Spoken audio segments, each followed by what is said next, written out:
Okay, I'm Laurie Nix, I'm Gary Nix. and we've been married for 54 years. As of a week ago, 2 weeks ago. Yeah, yeah. And so why don't you guys tell us a little bit about your faith backgrounds and your story of, maybe where you came from before Woodlake. Okay. How far back you want to go? You choose. Okay. Dealer's choice. I started all my life way up by Mille Lacs Lake in Aiken, Minnesota. And I went to Baptist church up there all the time, never baptized. And later on, I always asked questions about this because of things that were going on in that church. And when I graduated high school, I moved to the cities, and I guess later on I met my wife and we got married, and here we are. First you got baptized. That's true, I did. Yeah. I did. Yeah. And how about you, Laurie? Okay. I started out in being baptized Presbyterian. Went to a Methodist church, but really didn't go because I was a little hyperactive and nobody wanted me around. Then I was confirmed Lutheran. Once again, never really went because I'd go in the front door and out the back door, but minister confirmed me. When Gary and I got married, we got married in the Methodist church that I grew up in.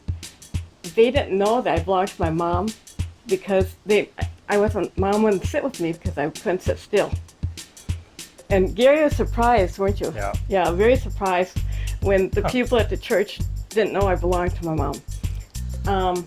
Then Gary and I weren't the best church people until our son got sick, and then we kind of we were trying to bribe God, which doesn't work. But that's when Which you're not supposed to do. No, we're not supposed to. But that's when we came back to the church and we promised that we'd be faithful and that we would be active church members. So. Well, why don't you tell us a little bit about how you guys came to Woodlake? We came to Woodlake, actually it was through people she worked with. They suggested we were looking for a new church. And we came to Woodlake Lutheran Church in 1999. And one of the things they had was different things that we tried in the other church, and they didn't do it because they said, well, we tried that, it doesn't work. Well, we're always told you try and try again. And they had a book club there, which she's a big They were starting a book club. They were starting a book club. Yeah. And also that same Sunday they had announced planning a trip to sign up for Omer Amagao. And right away we jumped on that. And then Greg Anderson, the pianist there, him and his group went to my company Christmas party, and there he was as the band group there. And we decided, well, This is our church. Yep, though they're signs, we found our church. Yeah. That's great. What have you guys, so that's how you came to Woodlake. What has kept you at Woodlake over the years? The people, Yeah. we've made friends. The ministers, we've enjoyed all the ministers. The activities, the book clubs, the knitting group. They had a softball team. Yeah, they have a softball team. Working with families moving forward, Yes. and just really enjoying the people, the friendliness, the fact that when we walked into Woodlake the first time, we felt like people wanted us there. And the minister, Mark, yeah, we walked in, introduced ourselves. Next Sunday when we walked in, he shook our hands and knew our names. So how about over these last few months during COVID-19? How has your relationship to faith changed? It's been tested. Yeah.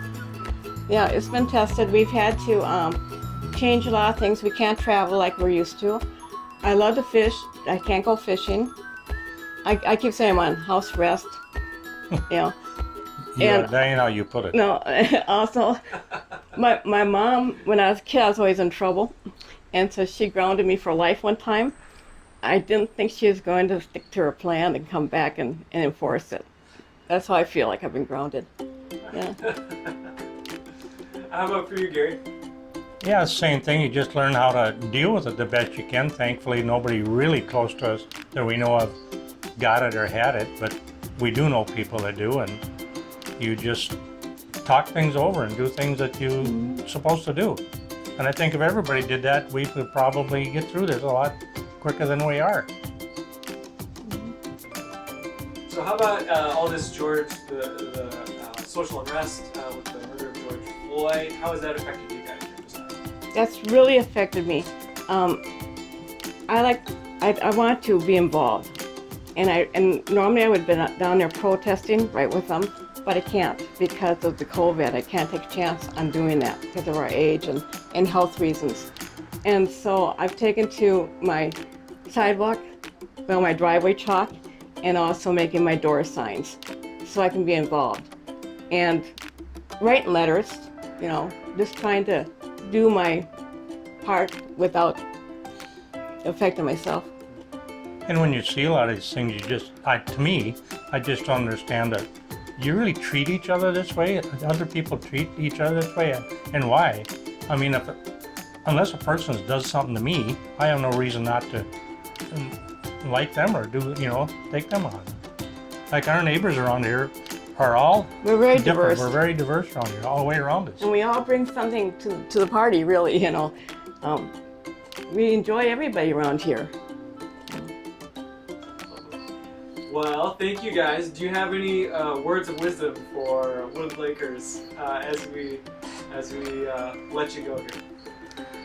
Just hang in there and do what we're supposed to do, and we'll get back before you know it. Sooner the better, I hope. Me too. Yeah, same here. Yeah, just keep yourself busy. Yeah. Yeah. Amen.